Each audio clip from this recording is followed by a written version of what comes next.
तो ये है, दिस इज वर्कशीट 38, बल तथा गति के नियम।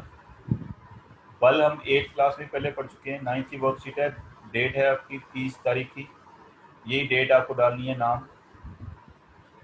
तो बल दो तरह से होता है, खींचने से या धक्का लगाने से।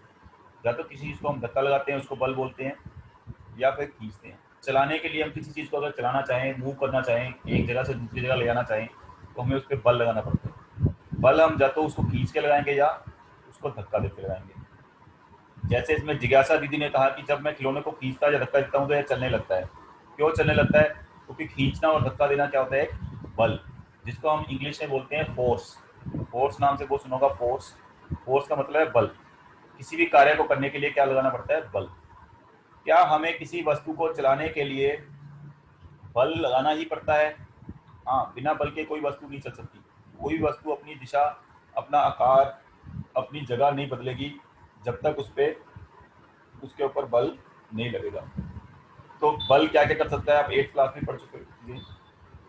8th क्लास में चैप्टर था आपका, आई थिंक 11th 11वां चैप्टर था। अब उसको आगे पढ़ रहे हैं हम। किसी भी वस्तु को चलाने के लिए बल क्या क्या कर सकता है? अगर कोई पूछ ले बल से क्या क्या कर सकते हैं, चला सकते हैं वस्तु को, खाली चला सकते हैं क्या? नहीं। तो रोक भी सकते हैं, उसकी दिशा बदल सकते हैं, गति की। जैसे आप बाइक चलाते हो, साइकिल चलाते हो, तो आप अगर उसका डायरेक्शन बदलना चाहते हो, आप दिशा बदलना चाहते हो हैंडल से, तो हैंडल के ऊपर बल लगा रहे हो ना आप। जब आप गाड़ी चला रहे हो तो उसमें स्टेयरिंग होगा, स्टेयरिंग के ऊपर बल लगाओगे, घुमाओगे स्टेयरिंग को हाथों से, तभी तो वो दिशा बदलेगी गाड़ी की। चलाने के लिए रेस पे पैर दबाते हैं गाड़ी में, साइकिल में पैडल मारते हैं, पैरों से बल लगाते हैं। रोकने के लिए हम ब्रेक पे पैर लगाते हैं, और साइकिल में ब्रेक होता है हाथों में, तो हाथ से दबाते हैं ब्रेक, तो रुकता है वो, ब्रेक के बल से रुक जाती है। आकार बदलने के लिए बल कैसे लगाते हैं? आकार बदलने के लिए बहुत बार बल लगाते हो। घर में जो मम्मी आटा गूंथती हैं रोटी बनाने के लिए, तो उसमें बल लगा के तो उसका आकार बदलता रहता है।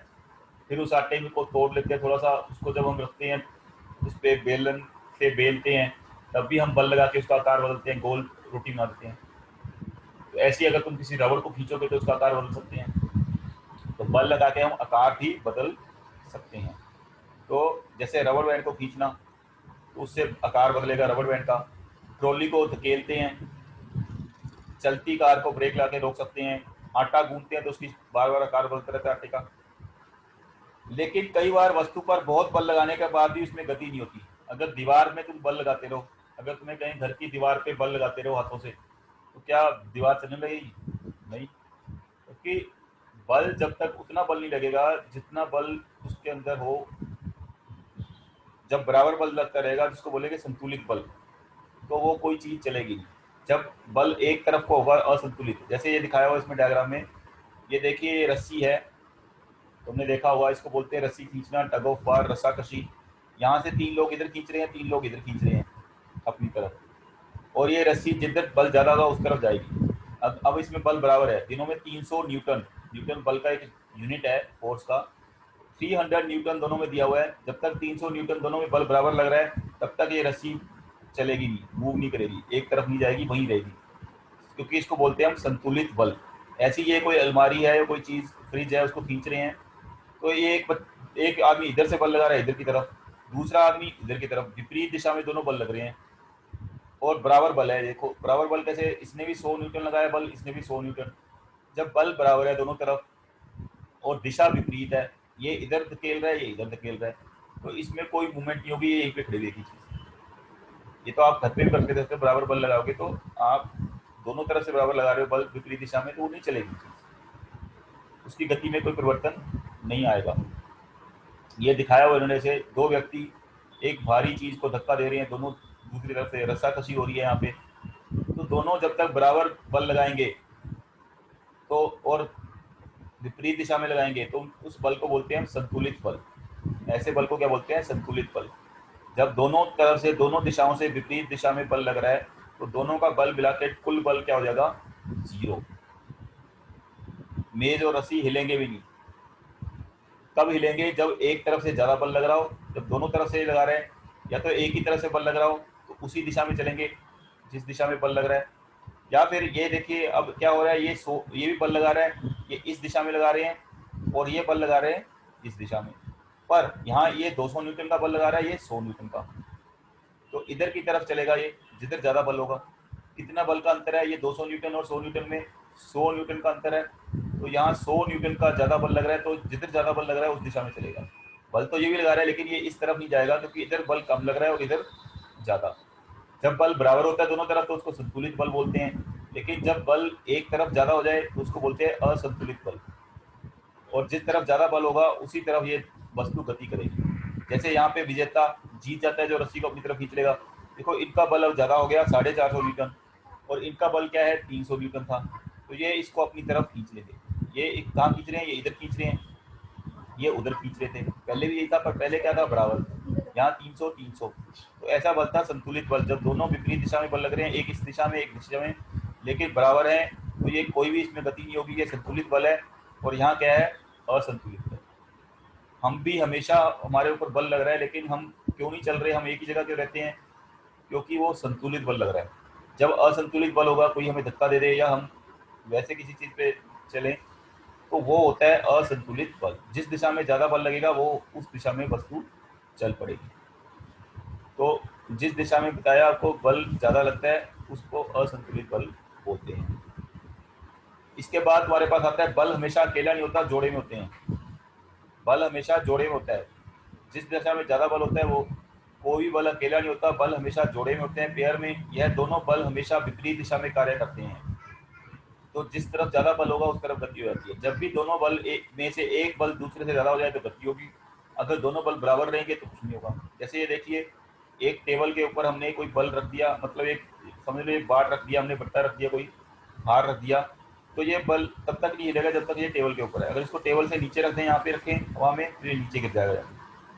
तो इस पे कौन से बल लग रहे हैं इसमें, हम बोलेंगे इस पे कुछ नहीं लग रहा, नहीं, बल लग रहा है। वस्तु का भार, भार हमेशा नीचे की तरफ खींचता है, धरती की तरफ खींच रहा है, लेकिन ये नीचे क्यों नहीं गिर रहा, अगर यहाँ छोड़ दोगे तो नीचे गिर जाएगा, लेकिन यहाँ से नीचे नहीं गिर रहा क्योंकि टेबल इसको ऊपर की तरफ बल दे रहा है।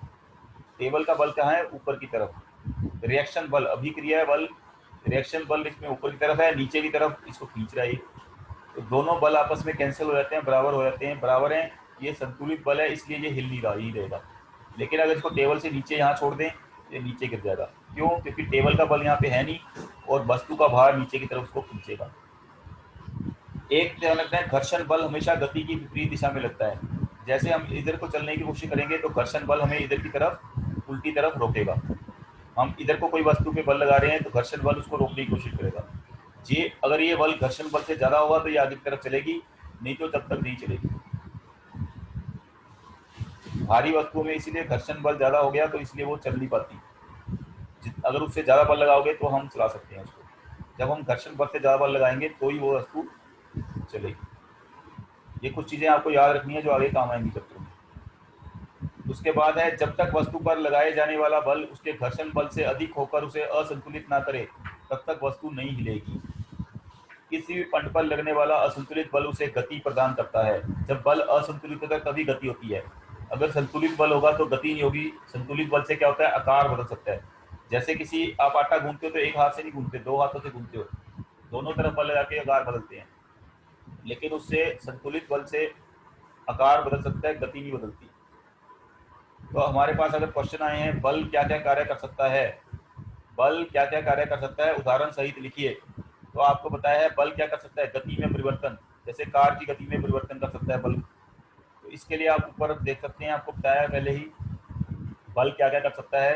तो ये उसका अंतर है। बल किसी भी वस्तु को चला सकता है, रोक सकता है, गति की दिशा या आकार को बदलने के लिए बल लगाया जाता है।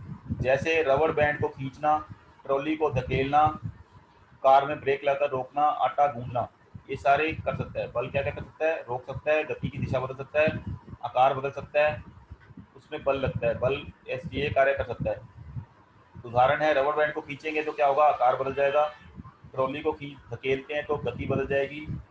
चलाने के लिए, रोकने के लिए ब्रेक लगाना, ब्रेक लगा के कार रुक जाएगी। आटा गूंदना मतलब आकार बदलना। गति की दिशा मतलब जैसे हम हैंडल स्टेयरिंग से गति की दिशा बदल सकते हैं। तो ये आपको समझ आ गया होगा। इसके बाद अगला क्वेश्चन है आपका, घर्षण बल किस दिशा में कार्य करता है। घर्षण बल हमेशा गति की विपरीत दिशा में। जिस दिशा में कोई चीज चल रही होती है, अगर कोई चीज इधर चलेगी तो घर्षण किस तरफ करा करेगा, उल्टी तरफ। अगर कोई चीज इधर चलेगी तो घर्षण इस तरफ। गति की दिशा के विपरीत। घर्षण बल गति की विपरीत दिशा के विपरीत में कार्य करता है। क्या किसी वस्तु को गति देने के लिए उस पर बल लगाना जरूरी है?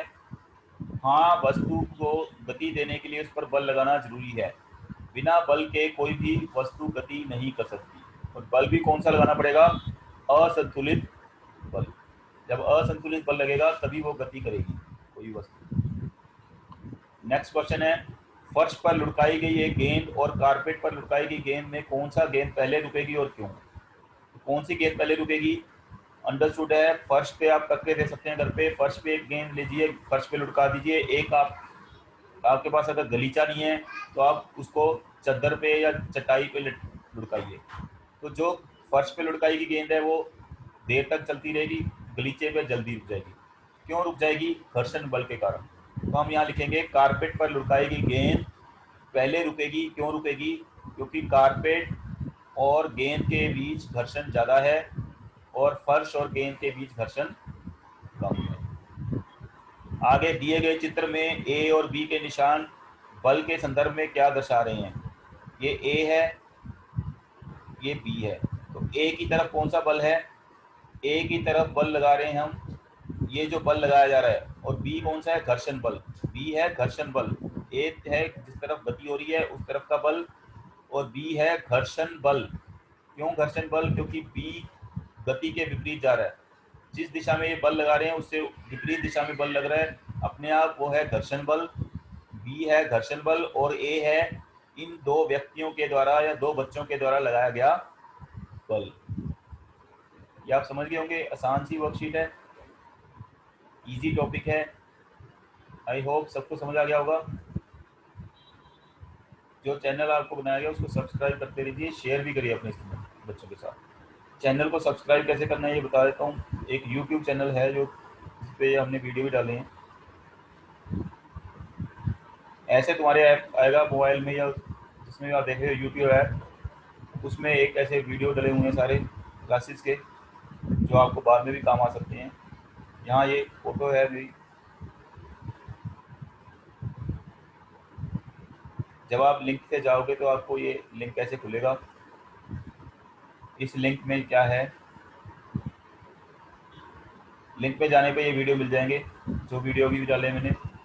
जब आप वीडियो खोलोगे यहाँ पे उसमें आएगा सब्सक्राइब का ऑप्शन, उसको सब्सक्राइब कर लोगे। ये बेल होती है, ये नोटिफिकेशन, इस बेल को दबा दोगे और ऐसे जैसे मैंने ये खोल दिया वीडियो एक,